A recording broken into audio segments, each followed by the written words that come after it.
அன்பார்ந்த சகோதர சகோதரிகளே, இயேசு கிறிஸ்து நாமத்தினால உங்களை நான் வாழ்த்துகிறேன்.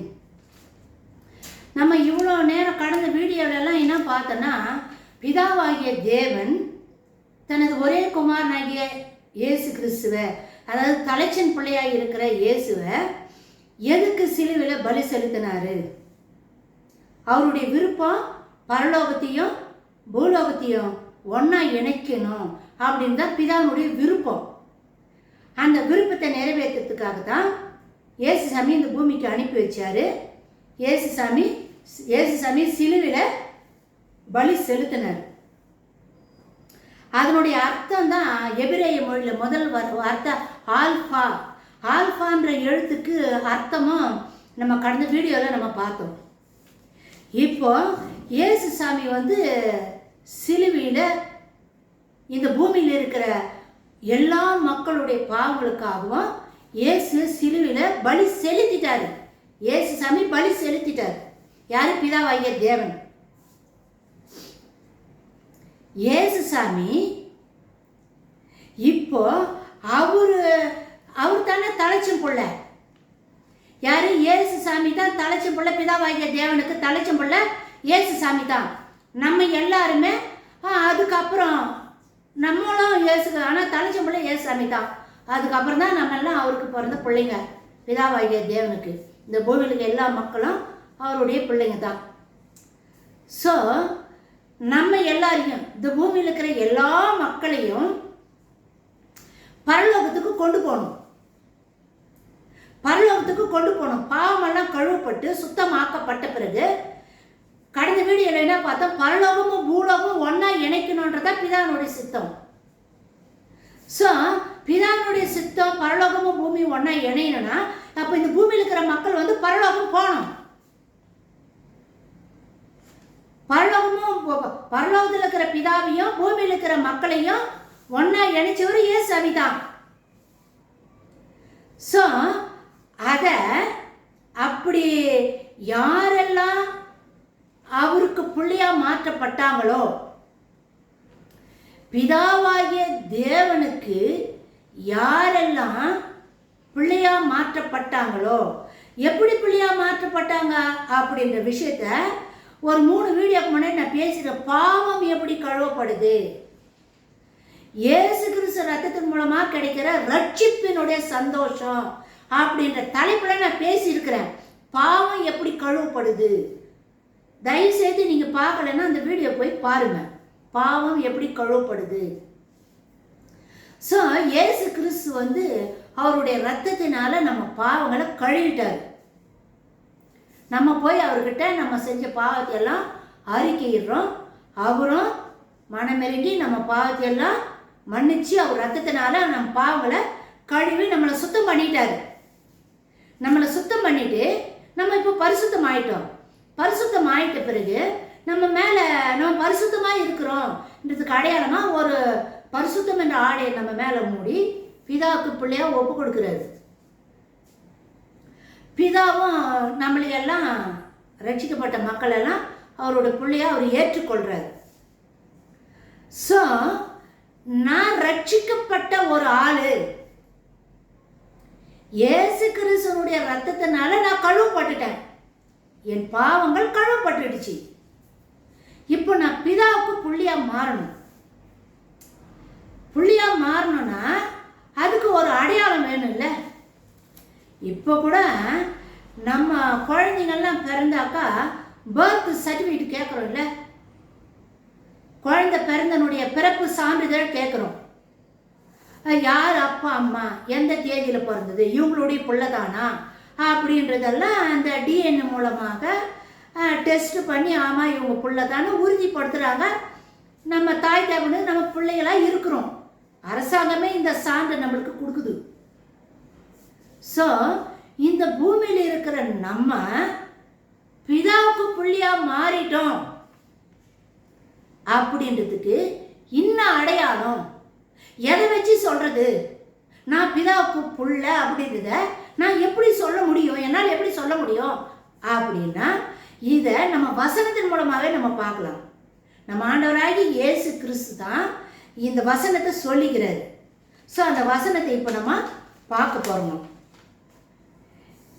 லேவியராகமம் 17வது அதிகாரம் 14வது வசனம், சகல மாம்சத்துக்கும் இரத்தம் உயிராய் இருக்கிறது, இரத்தம் ஜீவனுக்கு சமம். நம்ம முதல் வீடியோ வந்து ரத்தம் அப்படின்ற தலைப்பில் நம்ம பேசியிருக்கிறோம்.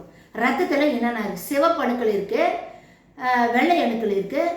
வெள்ளை அணுக்கள் என்ன வேலை செய்யுது, சிவப்பு அணுக்கள் என்ன வேலை செய்யுது அப்படின்றதெல்லாம் நம்ம பேசியிருக்கிறோம். அப்போது ரத்தத்தில் தான் கடவுள் வந்து உயிரை வச்சுக்கிறாரு. அந்த உயிர் தான் ஜீவனுக்கு சமம் அப்படின்றது ரத்தம் என்ற தலைப்பில் நம்ம பேசியிருக்கிறோம். ஸோ கடவுள் ரத்தத்தில் தான் உயிரை வச்சுக்கிறாரு அப்படின்னு லேவியராகமம் 14வது அதிகாரம் 17வது அதிகாரம் 14வது வசனம் சொல்லுதுங்க. ஸோ இயேசு சாமி அவர் பாடுபடுறதுக்கு முந்தின நாள் வியாழக்கிழமை, வெள்ளிக்கிழமை தான் அவர் மரிக்கிறார். முதல் நாள் வியாழக்கிழமை அவர் ராபோஜனத்தை அனுசரிக்கிறார். ராபோஜனத்தை அனுசரிக்கும் போது அவர் என்ன சொல்றாரு? ஒரு புதிய உடன்படிக்கை அவர் ஏற்படுத்துறாரு. எப்படி ஏற்படுத்துறாரு அப்படின்னு வசனத்தின் மூலமா பார்க்கலாம். இயேசுவின் ரத்தத்தில் அவர் உயிர் இருக்கிறது. இப்போ ரத்தத்தில் தான் உயிர் இருக்குதுன்னு நம்ம பார்த்தோம். கடவுள் ரத்தத்தில் தான் உயிரை வச்சுக்கிறாரு. ரத்தம் சரீரத்திலிருந்து போயிடுச்சுனாக்கா உயிர் இருக்காது. அது செத்த போன மாதிரி தான். அதுவும் இந்த சரீரத்துக்கு ஜீவன் இருக்காது, உயிர் இருக்காது. இது புரியுதுங்களா? இப்போ இயேசு அதே மாதிரி தான். அப்போ இயேசு கிறிஸ்துவனுடைய சரீரத்தில் இருக்கிற ரத்தத்தில் அப்போ அவருடைய உயிர் இருக்கு தானே. இயேசு கிறிஸ்துக்குள்ள ரத்தம் இருக்குது. அந்த ரத்தத்துல தான் உயிர் இருக்குதுன்னு லேவியராகமம் 17வது அதிகாரம் 14வது வசனத்துல பார்த்தோம். அப்ப இயேசு கிறிஸ்துவனுடைய ரத்தம் இருக்குதுன்னா அந்த ரத்தத்துல உயிர் இருக்குது. யாருடைய உயிர்? இயேசு கிறிஸ்துவனுடைய உயிர் இருக்குது, அந்த ரத்தத்துல இருக்குது.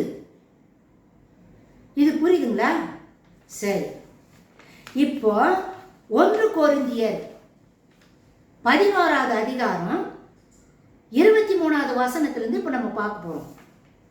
கர்த்தராகிய இயேசு தாம் காட்டி கொடுக்கப்பட்ட அந்த ராத்திரியிலே அப்பத்தை எடுத்து ஸ்தோத்திரம் பண்ணி அதை பிட்டு, நீங்கள் வாங்கி புசியுங்கள், இது உங்களுக்காக பிற்கப்படுகிற என்னுடைய சரீரமாய் இருக்கிறது, என்னை நினைவு கூறும்படி இதை செய்யுங்கள் என்றார். காட்டி கொடுக்கப்பட்ட அந்த ராத்திரியில, வியாழக்கிழமை அந்த ராத்திரியில 12 சீடர்கள் எல்லாம் ஒன்னா சேர்ந்து இவங்க பாஸ்காவை அனுசரிக்கிறாங்க. இயேசு சாமி 12 சீடரோட சேர்ந்து பாஸ்காவை அனுசரிக்கிறாங்க. அப்போ 12 பேரும் அவருக்கு முன்னாடி உட்காந்துக்கிறாங்க. அப்போ அவர் வந்து அந்த ரொட்டியை, அந்த அப்பத்தை, அந்த ரொட்டியை எடுத்து 2ஆ பிக்கிறார். அப்பத்தை எடுத்து 2ஆ பிக்கிறார். 2ஆ பிட்டு எதிர்காய் இருக்கிற 12 சீடர்களுக்கும் அந்த அப்பத்தை கொடுக்குறாரு. இந்தாப்பா, இந்த அப்பத்தை நீங்க வாங்கி புசிங்க. எல்லாருக்கும் கொஞ்சம் கொஞ்சமா புட்டு புட்டு கொடுக்குறாங்க ஒரே ஒரு அப்பத்தை. இந்த அப்பம் என்னுடைய சரீரம், இது என்னுடைய சரீரமாய் இருக்குது அப்படின்னு இயேசு சாமி சொல்றாரு. இது வெறும் அப்பம் இல்லப்பா, நீங்க பார்க்கறதுக்கு இது அப்பம் மாதிரி தெரியும், ஆனா இந்த அப்பம் வந்து என்னுடைய சரீரம், என்னுடைய சரீரத்துக்கு சமமானது தான் இந்த அப்பம். இந்த அப்பத்தை பிட்டு உங்களுக்கு நான் கொடுக்குறேன், இந்த அப்பத்தை நீங்க வாங்கி சாப்பிடுங்க. அப்போ இயேசு கிறிஸ்துவனுடைய சரீரத்தை நம்மளை நீங்க சாப்பிடுங்கன்றாரு. என்னுடைய சரீரத்தை நீங்க சாப்பிடுங்க அப்படின்னு ஏன் சாமி சொல்றாரு. அதுதான் இந்த அப்பத்தினுடைய அடையாளம். அப்பத்தை பிட்டு கொடுக்கிறாரு. எல்லாரும் சாப்பிடுங்க, இது என்னுடைய சரீரமா இருக்கு. இப்போ இயேசு கிறிஸ்துவுடைய அப்பத்தை நம்ம வாங்கி சாப்பிட்றோம். அப்போ அந்த அப்பம் என்னவா இருக்குது? இயேசு கிறிஸ்துவுடைய சரீரம். இயேசு கிறிஸ்துவுடைய சிதைக்கப்பட்ட, வாரினால் அடிக்கப்பட்ட, ஆணிகளால் அறையப்பட்ட, முள்முடி சூடப்பட்ட, காயப்பட்ட, பிக்கப்பட்ட அவருடைய சரீரம். வார பிச்சு எடுத்துட்டாங்க அவருடைய சரீரத்தை. அந்த பிக்கப்பட்ட அந்த என்னுடைய சரீரம் உங்களுக்காக இப்படி சிதைக்கப்பட்டது. இந்த அதனால தான் அப்பத்தை பிட்டு உடைச்சு கொடுக்குறாரு. நீங்க எல்லாம் சாப்பிடுங்க, இது உங்களுக்காக, அதாவது உங்களுக்காக கொடுக்கப்படுகிற என்னுடைய சரீரமா இருக்குது, இதை நீங்க வாங்கி உண்ணுங்கள் என்றார். இதை அதை சோதனம் பண்றாரு. அந்த அப்பத்தை சோதனம் பண்ணி எல்லாருக்கும் பிட்டு கொடுத்து நீங்க வாங்கி சாப்பிடுங்க, இது அப்பம் இல்லை, இது என்னுடைய சரீரமா இருக்குது, இதை நீங்க என்னை நினைவு கூறும்படி இதை நீங்கள் செய்யுங்கள் அப்படின்றார். நான் இப்படி உங்களுக்காக சிலுவையில் மரிச்சேன், உங்களுக்காகத்தான் சிலுவையில் என் சரீரத்தை ஒப்பு கொடுத்தேன், உங்க பாவங்களுக்காக பரிகாரமாத்தான் நான் பரிகாரம் பண்ணேன், உங்க பாவத்தை எல்லாம் நான் சுமந்து தீர்த்தேன். நீங்க கஷ்டப்பட்டு அடிக்கப்பட்டு உதப்பட்டு கிழிக்கப்பட வேண்டிய இடத்துல நான் கிழிக்கப்பட்டேன், என் சரீரம் கிழிக்கப்பட்டது, என்னுடைய சரீரம் பிக்கப்பட்டது, உடைக்கப்பட்டது, நசுக்கப்பட்டது, சின்ன பின்னம் ஆயிடுச்சு, உருவே தெரியாத மாதிரி ஆயிடுச்சு. அந்த ஒரு தக்காளியை போட்டு கீழே நசுக்குனா, காலில் போட்டு நசுனா எப்படி அது சிதைந்து போதோ அது போல என்னுடைய சரீரத்தை உங்களுக்காக நான் கொடுக்குறேன், நீங்க ஜீவன் பெறணும், அதுக்காக என் சரீரத்தை கொடுக்குறேன், நீங்க வாங்கி இதை சாப்பிடுங்க. நீங்க இதை சாப்பிடும் போதெல்லாம் என்னை நினைவு கூறணும், நான் எதுக்கு இப்படி பாடுபட்டேன், நான் எப்படி எவ்வளோ கஷ்டப்பட்டேன், ஏன் சிலுவையில் மறைச்சேன், ஏன் என்னை ஒப்பு கொடுத்தன்றதை நீ நினைக்கணும். உன் பாவத்துக்காகத்தான், உன் அக்கிரம அநியாயத்துக்காகத்தான், உன் நோய்க்காகத்தான், உன்னுடைய எல்லா விதமான தீமையான காரியத்துக்காகத்தான் நான் இவ்வளோ கஷ்டப்பட்டேன், என் சரீரத்தையே ஒப்பு கொடுத்துட்டேன், என் சரீரத்தை பாவ நிவாரண பலியாக, உன் பாவத்துக்கு பரிகாரமாக என் சரீரத்தை ஒப்பு கொடுத்த. ஒரு ஆடை வெட்டி பலி செலுத்துற மாதிரி என் சரீரத்தை சிலுவையில பலியா ஒப்பு கொடுத்த, என் சரீரத்தையே ஒப்பு கொடுத்த, உனக்காக, உன் பாவத்துக்காகத்தான் என்ன நான் ஒப்பு கொடுத்த நீ நினைக்கணும், என்னை நினைவு கூறும்படி இதை செய்யுங்கள் அப்படின்னு சரீரத்தை அப்பத்தை பிட்டு கொடுக்குறாரு. அந்த அப்பம் தான் இயேசு கிறிஸ்துவுடைய சரீரம். சரீரத்தை நம்ம உட்கொள்றோம், அந்த சரீரம் நமக்குள்ள வந்து நம்ம சரீரமும் அவர் சரீரமும் ஒன்னாயிடுது. நம்ம சரீரமும் இயேசு கிறிஸ்துவுடைய சரீரமும் ஒன்னாயிடுது. இது புரியுதுங்களா? அடுத்தது என்ன சொல்றாரு பாருங்க. போஜனம் பண்ணின பின்பு அப்பத்தை எடுத்து உடைச்சி சாப்பிட்ட பிறகு அந்தபடியே பாத்திரத்தையும் எடுக்கிறாரு. பாத்திரத்தையும் எடுத்து, இந்த பாத்திரத்தில் என் இரத்தத்தினால் ஆகிய புதிய உடன்படிக்கையாய் இருக்கிறது, நீங்கள் இதை பானம் பண்ணும் போதெல்லாம் என்னை நினைவு கூறும்படி இதை செய்யுங்கள் என்றார்.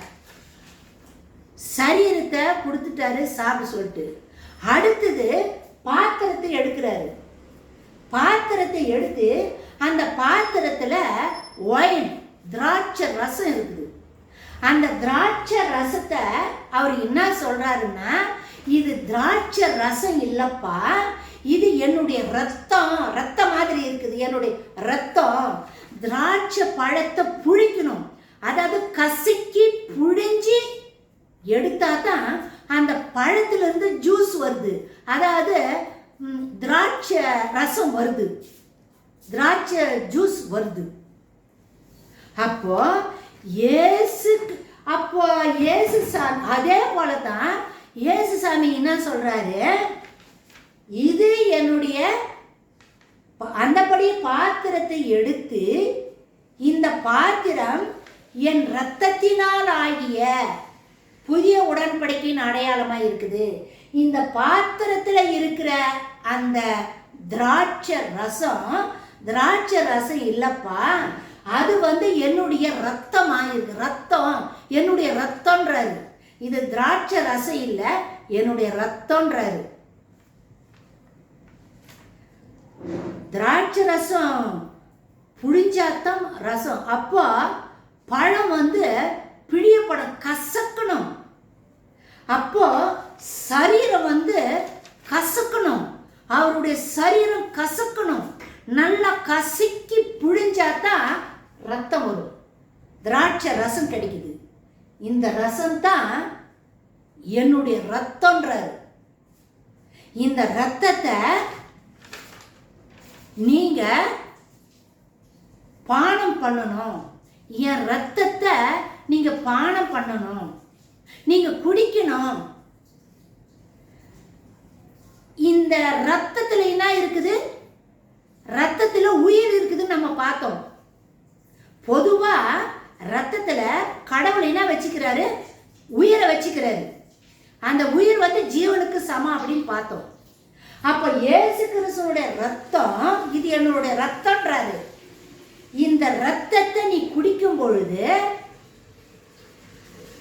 என்னுடைய ரத்தம், நீ பானம் பண்ணும் பொழுது, அப்படி நீ பானம் பண்ணும் பொழுது, அப்ப இயேசு கிறிஸ்துவோட ரத்தம் எனக்கு நான் குடிக்கிறேன். இது வெளிய பார்வைக்கு திராட்சை ரசம், நம்ம சர்ச்சில் எல்லாம் திராட்சை ரசம் தான் கொடுக்குறாங்க. இது இயேசு கிறிஸ்துவோட ரத்தத்துக்கு அடையாளம். அப்போ அந்த திராட்சை ரசத்தை நம்ம என்னவா நினைக்கிறோம்? இயேசு கிறிஸ்துவோட ரத்தம் அப்படின்னு நம்ம நினைச்சுதான் இயேசு கிறிஸ்துவோட ரத்தத்தை நம்ம பருகிறோம். அப்ப இயேசு கிறிஸ்துவோட ரத்தம் நமக்கு உள்ள நம்ம குடிக்கும்போது நம்ம உள்ள வந்துடுச்சு. அப்போ இயேசு கிறிஸ்துவோட ரத்தத்துல என்ன இருக்குது? ஜீவன் இருக்குது, உயிர் இருக்குது. யாருடைய உயிர்? இயேசு கிறிஸ்துவுடைய உயிர் அந்த ரத்தத்தில் இருக்குது. அந்த ரத்தத்தை தான் நம்ம பானமா பருகிறோம். அப்போ அந்த ரத்தம் நமக்குள்ள வந்துடுச்சு, சரீரத்தை உட்கொண்டோம். அந்த இயேசு கிறிஸ்துவுடைய சரீரம் அப்பதான் அவருடைய சரீரம். அவருடைய சரீரத்தை நம்ம உட்கொள்ளும் போது அவருடைய சரீரமும் நம்ம சரீரமும் ஒன்னா இணைஞ்சிடுது. நம்ம சரீரமும் அவர் சரீரமும் ஒன்னாயிடுது. அவர் ரத்தத்தை நம்ம பானமா பருகும் பொழுது அந்த ரத்தம் நமக்குள்ள வந்துடுது. அப்ப இயேசு கிறிஸ்துவோட ரத்தம் என் ரத்தத்தோட கூட ஒன்னா கலக்குது, ஒன்னா கலந்துடுச்சு. இயேசு கிறிஸ்துவோட ரத்தமா எனக்குள்ள வரும் பொழுது, நான் பருகும் பொழுது அவருடைய ரத்தம் என் ரத்தமா ஒன்னாயிடுச்சு, ஒன்னா கலந்துடுச்சு. இயேசு சாமி என்ன சொல்றாரு? இந்த ரத்தம் தான் புதிய உடன்படிக்கையின் அடையாளம். உடன்படிக்கைன்றார். என் ரத்தம் தான் உடன்படிக்கை. அந்தபடியே பாத்திரத்தையும் எடுத்து அவர் இந்த பாத்திரம் என் ரத்தத்தினால் ஆகிய புதிய உடன்படிக்கை அடையாளமாய் இருக்குது. புதிய உடன்படிக்கையின் அடையாளம் தான் இயேசு கிறிஸ்துவோட ரத்தம். இந்த ரத்தத்தை நீ உட்கொள்ளும் பொழுது ரத்தம் புதிய உடன்படிக்கைன்றாரு. இந்த உடன்படிக்கை உனக்குள்ள வந்துடுச்சு. பாருங்க, பழைய ஏற்பாட்டில் விருத்த சேதனை செய்வாங்க. ஆணுடைய நுனித்தோலை கட் பண்ணும்போது ரத்தம் வரும். அந்த ரத்தத்தின் மூலமாக தான் கடவுள் பிதாவாகிய தேவன் உடன்படிக்கை செஞ்சுக்கிட்டாரு. நீ என்னுடைய மக்கள், நான் உனக்கு தேவனாய் இருப்பேன். உடன்படிக்கைன்னா ஒண்ணுக்கொண்ணு பிரியாதது, ரத்த உடன்படிக்கை, ரத்த உறவு. ஸோ அது பழைய ஏற்பாட்டில் இருக்கிற மனித ரத்தத்தினால பிதாவாகிய தேவன் செய்து கொண்ட உடன்படிக்கை. புதிய ஏற்பாட்டில் இயேசு கிறிஸ்துவோட ரத்தம், அந்த ரத்தம் உடன்படிக்கைன்றாரு. இந்த ரத்தத்தை நீ உட்கொள்ளும் பொழுது இந்த ரத்தம் உனக்குள்ள போகுது, அந்த ரத்தம் தான் என்னுடைய உடன்படிக்கைன்றாரு. இயேசு கிறிஸ்துவோடைய ரத்தம் நான் எனக்குள்ள வந்துடுச்சு. என் ரத்தமும் அவர் ரத்தம் ஒன்னாயிடுச்சு. இப்ப எனக்குள்ள பிதாவாகிய தேவன் பார்க்கும் பொழுது யாரா பார்க்கிறாரு? இயேசு கிறிஸ்துவ பார்க்கிற மாதிரி என்ன பார்க்கிறாரு. ஏன்னா அவருடைய ரத்தம் எனக்குள்ள இருக்குது. அவருடைய சரீரம் என் சரீரமா ஆயிடுச்சு, என் சரீரத்துக்குள்ள ஒன்னு ஆயிடுச்சு. அவருடைய ரத்தம் என் ரத்தம் ஒன்னு ஆயிடுச்சு. அப்ப பிதாவாகிய தேவன் என்ன பார்க்கும்பொழுது இயேசு கிறிஸ்துவோடைய சரீரமா பார்க்கிறாரு. இயேசு கிறிஸ்து ரத்தம் என் மேல இருக்குது, அவர் பார்க்கிறாரு.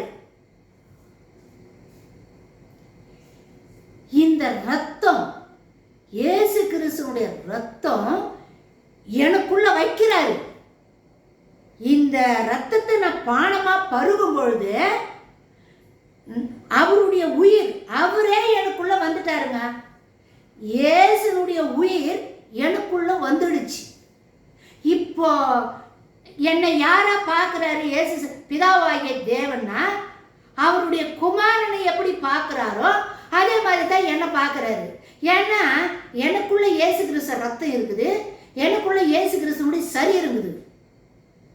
அப்ப இயேசு கிறிஸ்துனுடைய சரீரத்தையும் இயேசு கிறிஸ்து ரத்தமும் எனக்குள்ள இருக்குதுன்னா பிதா என்னை யாரா பார்க்கிறாரு?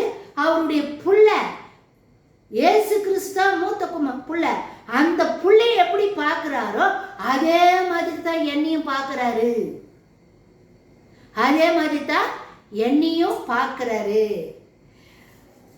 இந்த இயேசு கிறிஸ்துனுடைய ரத்தம் எனக்குள்ள இருக்கிறதுனால நான் யாரா மாறுறேன்? இப்போ நான் பிதா, இயேசு சாமி தான் பரலோகத்திலிருந்து வந்த பிதாவுக்கு குமாரன், மூத்த குமாரன், தலைச்சம் புள்ள. அவர் தான் நம்ம வீடியோலாம் பார்த்தோம். பிதாவாகிய தேவன் ஏன் தன்னுடைய குமாரனாகிய இயேசுவை சிலுவையில் பலி செலுத்தினாரு, என்ன காரணம்ன்றது நம்ம பார்த்தோம். தலைச்சம் புள்ள இயேசு சாமி தான் தலைச்சம் புள்ள. அந்த தலைச்சம் புள்ளையுடைய ரத்தம் மற்ற புள்ளைங்க எல்லா சரீரத்துக்குள்ள வைக்கிறாரு. இயேசு கிறிஸ்துவுடைய ரத்தம், தலைச்சம் புள்ளையினுடைய ரத்தம் எனக்குள்ள வருது. அப்போ நான் யாரா மாறுறேன்? அவருடைய சகோதரனா மாறுறேன். அவருடைய ரத்த உறவு, இதாங்க ரத்த உறவு. இந்த ரத்தம் எனக்குள்ள வந்ததனால நான் இயேசு கிறிஸ்துக்கு சகோதரனா மாறுறேன், சகோதராவும் சகோதரியாவும் மாறுறேன். இந்த ரத்தம் எனக்குள்ள இருக்கணும். இந்த ரத்தம் தான் புதிய உடன்படிக்கையின் அடையாளம். ஏன் உடன்படிக்கை அப்படின்னா பிரிக்க முடியாத ஒரு இணைப்பு, ஒரு உறவு, ரத்த உறவு. நானு பிதாவுக்கு புள்ள அப்படின்னு இந்த ரத்தம் தான் சாட்சி. இந்த ரத்தத்தை நான் பானமா பருகும் போது இந்த ரத்தம் எனக்குள்ள இருக்குது. எனக்குள்ள இருக்கிற இயேசு கிறிஸ்து ரத்தம் என்ன தெரியுமா சொல்லுது? நான் பிதாவுக்கு புள்ள. எப்படி இயேசு பிதாவுக்கு புள்ளையா இருக்கிறாரோ அதே மாதிரி தான் நானும் பிதாவுக்கு புள்ள, பிள்ளையாக மாற்றப்படுகிறேன். இந்த ரத்தம் என்ற உடன்படிக்கை எனக்குள்ள வைக்கிறாரு. இந்த ரத்தம் எனக்குள்ள இல்லைன்னா நான் பிதாவுக்கு புள்ளியா மாற முடியாது. இந்த ரத்தம் எனக்குள்ள புதிய உடன்படிக்கையாகிய இயேசு கிறிஸ்து ரத்தம் நான் பானமா பருகல அப்படின்னா நான் பரலோகம் போய் சேர முடியாது. என் பாவம் கழுவப்படலை. பிதாவுக்கு புள்ளியா இருக்க முடியாது. இயேசு கிறிஸ்துனுடைய ரத்தத்துல நான் பங்கெடுக்கணும். இயேசு கிறிஸ்து ரத்தத்தினால என் பாவம் கழுவப்பட்டிருக்கணும். இயேசு கிறிஸ்துனுடைய ரத்தம் எனக்குள்ள இருக்கணும். அதான் புதிய உடன்படிக்கை. எப்படி பழைய ஏற்பாட்டில் விருத்த சேதனத்தின் மூலமா உடன்படிக்கை செய்து கொண்டாரோ அதே மாதிரி தான் இயேசு கிறிஸ்து ரத்தத்தின் மூலமாக பிதாவாகிய தேவன் நம்மள உடன்படிக்கை செய்து கொண்டாரு. அவருடைய புள்ளனுடைய ரத்தத்தின் மூலமாக நம்மளோடு உடன்படிக்கை செய்து கொண்டாரு. யாரு? பிதாவாகிய தேவன் அவருடைய மகனுடைய ரத்தத்தின் மூலமாக. இந்த ரத்தம் பாவமில்லாத ரத்தம், பரலோகத்திலிருந்து வந்தது, பரிசுத்தமான ரத்தம். இந்த பரிசுத்தமான ரத்தம் ஆவிக்குரிய பரலோகத்திலிருந்து வந்த ரத்தம். இந்த ரத்தத்தின் மூலமாகத்தான் பிதாவாகிய தேவன் நம்மளோட உடன்படிக்கை செய்து கொண்டாரு. பழைய ஏற்பாட்டில் உடன்படிக்கை அது மனித ரத்தத்தின் மூலமா செய்து கொண்ட உடன்படிக்கை. சோ இந்த உடன்படிக்கை இருக்கிறதுனால தான் நான் பிதாவுக்கு பிள்ளையா மாற்றப்படுகிறேன். எனக்குள்ளே இருக்கிற ரத்தம் சாட்சி சொல்லுது. ஜலம், ஆவி, ரத்தம், இது மூணும் பூமியில சாட்சி கொடுக்குதுன்னு வசனத்துல எழுதி இருக்குது. எபிரேயருக்கு எழுதுன திருமுகத்துல அதுல ரத்தம் சாட்சி கொடுக்குது. அந்த இயேசு கிறிஸ்து ரத்தம் எனக்குள்ள இருக்கிறதுனால நீ பிதாவுக்கு புள்ள அப்படின்னு எனக்குள்ள இருக்கிற இயேசு கிறிஸ்து ரத்தம் சாட்சி சொல்லுது. சோ இந்த ரத்தம் எனக்குள்ள இருந்து, இந்த ரத்தம் என்ற உடன்படிக்கை எனக்குள்ள இருக்கிறதுனால, பிதா எனக்குள்ள வச்சிட்டதுனால, ரத்த உடன்படிக்கை செஞ்சுக்கிட்டதுனால, இந்த உடன்படிக்கைய, இந்த ரத்த உறவை யாராலும் உடைக்க முடியாது. பிதாவே நினைச்சா கூட இந்த உடன்படிக்கையை முறிக்க முடியாது. ஏன்னா இயேசு கிறிஸ்துனுடைய ரத்தம் எனக்குள்ள இருக்குது. நான் எப்படி இயேசு பிதாவுக்கு புள்ளிய ஆயிட்டாரோ அதே போல அவருடைய ரத்தம் எனக்குள்ள வச்சதுனால நானும் பிதாவுக்கு புள்ளியா மாறிட்டேன். அதனால தான் பாவம் கழுவப்பட்ட பிறகு நம்ம மேல ரட்சிப்பின் தலை சீரா அணியிறாங்க. ரட்சிப்பின் தலை சீரா அப்படின்றது தான் இயேசு கிறிஸ்துனுடைய ரத்தம். இயேசு கிறிஸ்துனுடைய ரத்தம், இந்த ரத்தம் எனக்குள்ள இருக்கிறதுனால நான் பிதாவுக்கு புள்ளியா மாற்றப்படுகிறேன். இயேசு கிறிஸ்துனுடைய ரத்தம் என் தலை மேல இருக்குது. ரட்சிப்பு என்கிற தலை சீரா இயேசு கிறிஸ்துன்ற ரத்தம் தான் ரட்சிப்பு கொடுக்குது. இந்த ரத்தம் என் தலை மேல இருக்குது. இந்த ரத்தம் நான் பிதாவுக்கு புள்ள, நான் பரலோகத்திலிருந்து, நான் பரலோக பிரஜை, நான் பரலோக தேவனுடைய சொத்து, பிதாவுக்கு சொத்தா இருக்கிறேன், பிதாவுக்கு பிள்ளையா இருக்கிறேன், பிதாவுக்கு பிள்ளையா நான் மாற்றப்பட்டுட்டேன். இயேசு கிறிஸ்துக்கு நான் சகோதரனா சகோதரியா இருக்கிறேன். ஏன்? அவருடைய ரத்தம் எனக்குள்ள வந்துடுச்சு. ரத்த உறவு, பங்காளிகள், அந்த ரத்தம் எனக்குள்ள வந்துடுச்சு. அவருடைய ஜீவன், ரத்தத்துல தானே ஜீவன் இருக்குது, ரத்தத்துல தானே உயிர் இருக்குது. அந்த உயிர், இயேசு கிறிஸ்து ரத்தத்தில் இருக்கிற உயிர் எனக்குள்ள வந்துடுச்சு. செத்து போன என் ஆத்துமா பாவம் செஞ்சதுனால என் ஆத்துமா செத்து போச்சு. சிலுவையோட கூட சேர்த்து, இயேசுவோட சரீரத்தோடு சேர்த்து என் பாவ மனுஷன் செத்துட்டான். பாவ மனுஷன், என் ஆத்துமா செத்து போச்சு. அப்போ இந்த ரத்தம், இயேசு கிறிஸ்துனுடைய ரத்தம் எனக்குள்ள வரும் பொழுது என் ஆத்துமா உயிரடையுது. ஏன்னா இயேசு கிறிஸ்து ரத்தத்துல உயிர்க்குது. அந்த உயிர் என்னுடைய ஆத்துமாக்குள்ள வரும்போது செத்து போன என் ஆத்துமா உயிரடையுது. பாவ மனுஷன் செத்துட்டான். இயேசு சாமியோடு கூட சேர்ந்து என்னுடைய பாவ மனுஷன் சேர்ந்து செத்துட்டான். மண்ணில் போட்டு பொச்சிட்டாங்க. இயேசுவோடு கூட சேர்ந்து என் பாவ மனுஷனை சேர்த்து மண்ணில் போட்டு பொச்சிட்டாங்க. என் பாவ மனுஷனும் மண்ணில் புதைக்கப்பட்டாயிடுச்சு, மறைக்கப்பட்டாயிடுச்சு. 3வது நாள் உயிர் தெழுறாரு. இயேசு சாமி கல்லறையிலிருந்து உயிர் தெழுறாரு. நானும் உயிர் பெற்றெழுறேன். என் ஆத்துமா உயிர் பெற்றெழுது. எப்படி? அவருடைய ரத்தம் எனக்குள்ள வரும்பொழுது அவர் ரத்தத்தில் இருக்கிற உயிர், செத்து போன என் ஆத்துமா உயிரடையுது. அவர் ரத்தத்தில் இருக்கிற உயிர்னால என்னுடைய ஆத்துமா உயிர் பெற்றெழுது. நான் உயிர் தெழுந்துட்டேன். இயேசு எப்படி உயிர் தெழுந்தாரோ அதே போல என் ஆத்துமா அவருடைய ரத்தத்தின் மூலமாக உயிர் பெற்று எழுந்துடுச்சு. நான் இப்போ உயிர் தெழுந்த மனிதனாய் இருக்கிறேன். ரட்சிக்கப்பட்ட நானு இயேசு கிறிஸ்து ரத்தத்தின் மூலமாக நான் இப்போ உயிர் தெழுந்துட்டேன். இப்போ உயிருள்ள மனுஷனாக இந்த பூமியில நான் நடமாடிட்டு இருக்கிறேன். பிதாவுக்கு பிள்ளையா இந்த பூமியில நான் இருக்கிறேன்.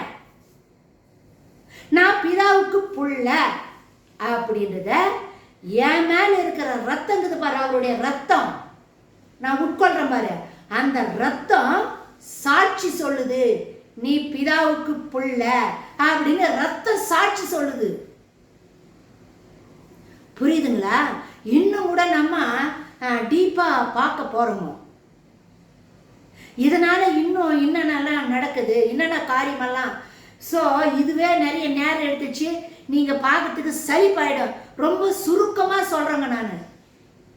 ஸோ இன்னும் கடந்த வர வீடியோவில் எல்லாம் கூட கொஞ்சம் கொஞ்சமாக நம்ம விவரமாக இதை பற்றி பார்க்க போகிறோம். அதனால தான் ரட்சிக்கப்பட்ட ஆத்துமா அந்த காருக்குள்ளே வர இல்லை. இயேசுனுடைய கார் எனக்குள்ளே வந்துடுச்சு. அவருடைய ரத்தத்துக்குள்ளே நான் வந்துட்டேன். இப்போ நான் வரேன். சாத்தா என்னை தீண்ட முடியாது. நான் பிதாவுக்கு புள்ள. எனக்குள்ள இயேசு கிறிஸ்து ரத்தம் இருக்குது. அவருடைய சரீரம் என் சரீரம் ஒன்னாயிடுச்சு. அவர் ரத்தம் என் ரத்தம் ஒன்னாயிடுச்சு. அவருடைய ஜீவன் எனக்குள்ள இருக்குது. சாத்தானுக்கு தெரியும் சாத்தா என்னை அண்ட முடியாது. சாத்தானுக்கு நல்லா தெரியும். இந்த ரத்தத்தை நம்ம உட்கொள்ளணும். நம்ம சர்ச்சில் எல்லாம் கூட மாசம் நம்மளுக்கு இந்த ராபோஜனத்தை கொடுக்குறாங்க. வெறும் அப்பத்தை மட்டும் கொடுக்கறது கிடையாதுங்க. அப்பமும் கொடுக்குறாங்க, ரசமும் இயேசு கிறிஸ்து ரத்தத்தையும் கொடுக்குறாங்க. ரெண்டும் உட்கொள்ளணும். இயேசு சாமி ரெண்டுத்தையும் கொடுத்தாரு. வெறும் அப்பத்தை மட்டும் கொடுத்துட்டு ரத்தம் இல்லைன்னு சொல்லி சொல்லலை. இந்த சரீரத்தை நீ உட்கொண்டுட்டு இந்த ரத்தத்தை நீ குடிக்கலன்னா நீ பிதாவுக்கு புள்ள கிடையாது. நீ பரலோகம் போய் சேர முடியாது. இது சத்தியம், இது உண்மை. சரீரத்துல ரத்தம் இருக்குத்தானே, அதனால சரீரத்தோட கூட சேர்ந்து நீங்க இப்படி சாப்பிடுங்கன்னு சொல்ற சபைகள் இருக்குது. இதெல்லாம் மாய்மாலமான சபை, மாய்மாலமான கருத்துக்கள், ஆத்துமாக்களை நரகத்துக்கு கொண்டு போற செய்திகள். இயேசு கிறிஸ்து சொல்லிக்கிறாரு. இயேசு கிறிஸ்து தான் அந்த கடைசி ராபோஜன நேரத்துல அப்பத்தையும் எடுத்து இது என் சரீரன்றாரு. ரத்தத்தை திராட்சை ரசத்தை எடுத்து என் ரத்தம், இதை நீ குடி, இது என்னுடைய புதிய உடன்படிக்கை, புதிய உடன்படிக்கையின் அடையாளம்ன்றாரு. இந்த புதிய உடன்படிக்கையின் அடையாளம் உனக்குள்ள எனக்குள்ள இல்லைன்னா பரலோகம் போய் சேர முடியாது. இது உண்மை, இது சத்தியம். இப்போ இன்னொரு விஷயம் ஆண்டவர் என்ன சொல்றாரு பாருங்க. யோவான் எழுதின இதெல்லாம் வசனங்க, என் சுயமா நான் போதிக்கல, எல்லா வசனத்தோடு தான் உங்களோட கூட போடிட்டு காட்டுறேன். யோவான் எழுதின சுவிசேஷம் 6வது அதிகாரம் 53 56 வசனம் இப்போ நம்ம பார்க்கலாம். இயேசு அவர்களை நோக்கி, நீங்கள் மனுஷகுமாரனுடைய மாம்சத்தை புசியாமலும் அவருடைய இரத்தத்தை பானம் பண்ணாமலும் இருந்தால் உங்களுக்குள் ஜீவன் இல்லை என்று சொல்லுகிறேன். அவருடைய மாம்சத்தையும் அவர் இரத்தத்தையும் நீ குடிக்கலன்னா உனக்குள்ள ஜீவன் இல்லை, உனக்குள்ள உயிர் இல்லை. என்னுடைய ஜீவன் இல்லை, என்னுடைய உயிர் இல்லை, நீ செத்து போ, நீ பரலோகம் வர முடியாதுன்றாரு. 54வது வசனம், என் மாம்சத்தை புசித்து என் ரத்தத்தை பானம் பண்ணுகிறவனுக்கு என் சரீரத்தையும் சாப்பிடணும், என் ரத்தத்தையே நீ குடிக்கணும். இது ரெண்டும் நீ செஞ்சியானாக்கா என் மாம்சத்தை புசித்து என் ரத்தத்தை பானம் பண்ணுகிறவனுக்கு நித்திய ஜீவன் உண்டு. நித்திய ஜீவன் பரலோகத்துல அவனுக்கு அங்க அவன் வாழ்வான். நித்திய ஜீவன் பரலோக வாழ்வு உண்டு. நான் அவனை கடைசி நாளில் எழுப்புவேன். உயிர்த்தெழுதல், முதலாம் உயிர்த்தெழுதல் இருக்குதுல்ல, அப்போ அவனுடைய சரீரத்தையும் நான் எழுப்புவேன். இந்த ரசத்தையும் இந்த அப்பத்தையும் நீ குடிக்கலன்னா நீ உயிர் பெற்று எழ முடியாது. வெறும் அப்பத்தை மட்டும் சாப்பிட்டு ரத்தத்தை நீ குடிக்கலன்னா நீ உயிர் பெற்று எழ முடியாது. ஏன்னா உனக்குள்ள ஜீவன் இல்லை, இயேசு கிறிஸ்துவுடைய உயிர் உனக்குள்ள இல்லை. ஏன்னா இயேசு கிறிஸ்து ரத்தத்தை நீ குடிக்கிறது இல்லை, அதனால உனக்கு ஜீவன் இல்லை, நீ பரலோகம் போக முடியாதுன்றாரு. என் மாம்சம் சொல்றாரு பாருங்க, என் மாம்சம் மெய்யான போஜனமாக இருக்குது, என்னுடைய சரீரம் தான் உண்மையான சாப்பாடுன்றாரு. என் மாம்சத்தை புசித்து, என் மாம்சத்தை நீ சாப்பிடணும், புசித்து என் ரத்தத்தை பானம் பண்ணுகிறவன் என்னிலே நிலைத்திருக்கிறான். என் மாம்சத்தையும் சாப்பிடணும், என் ரத்தத்தையும் நீ குடிச்சியானா எனக்குள்ள நீ நிலைச்சி இருக்கிற. நீ இப்படியும் அப்படியும் சாய மாட்ட, உலக பக்கம் போக மாட்ட, சாத்தான் பக்கம் போக மாட்ட, நிலைய எனக்குள்ள ஸ்டெடியா இருப்ப. நான் எப்படி வாழ்ந்தனோ அப்படி நீ வாழ்வ, உலகத்தை மேற்கொள்ளுவ, உலகத்தை ஜெயிப்ப, சாத்தானை ஜெயிப்ப, எனக்குள்ள நிலைத்து நிற்ப அப்படின்றாரு. ஜீவனுள்ள பிதா என்னை அனுப்பினது போல நான் பிதாவினாலும் பிழைத்திருக்கிறது போலவும் என்னை புசிக்கிறவனும் என்னாலே பிழைப்பான். இப்ப பிதா என்ன அனுப்புனாரு, அவருடைய ஜீவன் எனக்குள்ள இருக்கு. அதே போல நான் உன்னை அனுப்புறேன், நீ போ, என்னுடைய ஜீவன் உனக்குள்ள இருக்கணும் அப்படின்றாரு. வானத்திலிருந்து இறங்கின அப்பம் இதுவே, வானத்திலிருந்து இறங்கி வந்த அப்பம் நான் தான்பான்றாரு. பழைய ஏற்பாட்டில் அப்பத்தை சாப்பிட்டாங்க, வானத்திலிருந்து மண்ணா போட்டாங்கல்ல, அந்த மண்ணாவை சாப்பிட்டாங்க, செத்துட்டாங்க. ஆனா நான் வானத்திலிருந்து இறங்கி வந்த அப்போ இது உங்கள் பிதாக்கள் புசித்த மன்னாவை போல அல்ல, அவர்கள் மரித்தார்களே, இந்த அப்பத்தை புசிக்கிறவன் என்றென்றைக்கு பிழைப்பான். அதை பழைய ஏற்பாட்டில் சாப்பிட்ட மன்னாவை சாப்பிட்டு செத்துட்டாங்க. என்ன பாவம் கழுவப்படலை. புதிய ஏற்பாட்டில் என் மாம்சத்தை சாப்பிட்டு என் மாம்சத்தை சாப்பிட்றவனுக்கு நித்திய வாழ்வு இருக்குது, நித்திய ஜீவன் இருக்குதுன்றாரு. எபிரேயருக்கு எழுதின புஸ்தகம் 12வது அதிகாரம் 24வது வசனம் என்ன சொல்லுது? புதிய உடன்படிக்கையின் மத்தியஸ்தராகிய இயேசு கிறிஸ்துவின் இடத்திற்கும் ஆபேலுடைய ரத்தம் பேசுகிறதை பார்க்கிலும் நன்மையானவைகளை பேசுகிற ரத்தமாகிய தெளிக்கப்படுகிற ரத்தத்துக்கு வந்து சேர்ந்தீர்கள் அப்படின்னு வசனம் சொல்லுதுங்க. எப்படி ஆபேலுடைய ரத்தத்தை பேசுறத பார்க்கலாம், இயேசு கிறிஸ்துவோட ரத்தம் பேசுது அப்படின்னு வசனத்தில் இப்போ நம்ம படித்தோம். ஸோ இயேசு கிறிஸ்து ரத்தம் எப்படி பேசுது அப்படின்றத இன்னொரு வீடியோவில் நம்ம பார்க்க போகிறோம். தயவு செய்து ஆவலாக காத்துட்டுருங்க. இப்போ நான் சொன்ன இந்த விஷயம் உங்களுக்கு புரிஞ்சிருக்கும். இயேசு கிறிஸ்துவனுடைய சரீரமாகிய அப்பத்தையும் உட்கொள்ளணும், இயேசு கிறிஸ்து ரத்தமாகிய அவருடைய பானமாகிய ரத்தத்தையும் ரெண்டுத்தையும் நம்ம உட்கொள்ளணும். இயேசு கிறிஸ்து ரத்தத்தை தான் அவர் உயிர்க்குது. ஆர்சி சபையிலெல்லாம் வெறும் அப்பத்தை மட்டும் தான் கொடுப்பாங்க, ரத்தத்தை கொடுக்க மாட்டாங்க. அவங்க அப்பத்தையும் சாப்பிட்றாங்க. ஊழிக்காரர் ஆர்சியில் இருக்கிற ஊழிக்காரனுங்க அப்பத்தை சாப்பிட்றாங்க, ரத்தத்தை குடிக்கிறாங்க, ஆனால் மக்களுக்கு கொடுக்கறது இல்லை. ஸோ இந்த பூமியில் இருக்கிற ஒரு மனுஷனும் ரட்சிக்கப்பட்ட இயேசுவை நீ விசுவாசிக்கிறியா? அப்பத்தையும் சாப்பிடணும், ரத்தத்தையும் குடிக்கணும். இது ரெண்டும் இருந்தா தான் பரலோகம் போக முடியும். நீ ரத்தத்தை குடிக்கல, அப்பத்தை மட்டும் சாப்பிட்றன்னா உனக்குள்ள ஜீவன் இல்லை. இயேசு கிறிஸ்து ரத்தத்தில் தான் உயிர் இருக்குது, ஜீவன் இருக்குது. அந்த ஜீவன் உனக்குள்ள வரணும். நீ உயிர் பெற்று எழணும், பரலோகம் போக முடியும். நீ புதிய உடன்படிக்கை, ரத்தம் தான் புதிய உடன்படிக்கை. இந்த புதிய உடன்படிக்கை உனக்குள்ள இருக்கணும். எப்படி ஊழியக்காரன் ஒவ்வொரு நாளும் அவன் ரத்தத்தையும் இயேசு கிறிஸ்துனுடைய சரீரத்தையும் ரத்தத்தையும் உட்கொள்றாங்களோ, அதே மாதிரி ஒவ்வொரு கிறிஸ்துவனும், ஞானஸ்தானம் பெற்ற ஒரு கிறிஸ்துவனும் அப்பத்தையும் சாப்பிடணும், ரசத்தையும் குடிக்கணும், ரெண்டும் குடிக்கணும். இது ரெண்டும் நீ சாப்பிடலன்னா பரலோகம் போக முடியாது. இது சத்தியம், உண்மை. சத்தியத்தை தான் உங்க முன்னாடி எடுத்து வச்சிருக்கிறேன். சத்தியத்தை அறியுங்கள், சத்தியம் உங்களை விடுதலை ஆக்கிடும். ஸோ இந்த செய்தியை எல்லாருக்கும் சொல்லுங்க, டிஸ்கஸ் பண்ணுங்க, இந்த வேதத்தை நல்லா படிங்க. ஆவியானவர் உங்களோடு கூட பேசுவார். ஸோ லைக் பண்ணுங்க, கமெண்ட்ஸ் பண்ணுங்க. ஹைப்ன்ற ஆப் இருக்குது, அதை டச் பண்ணுங்க. அடுத்த வீடியோவில் நம்ம பார்க்கலாங்க. மாறன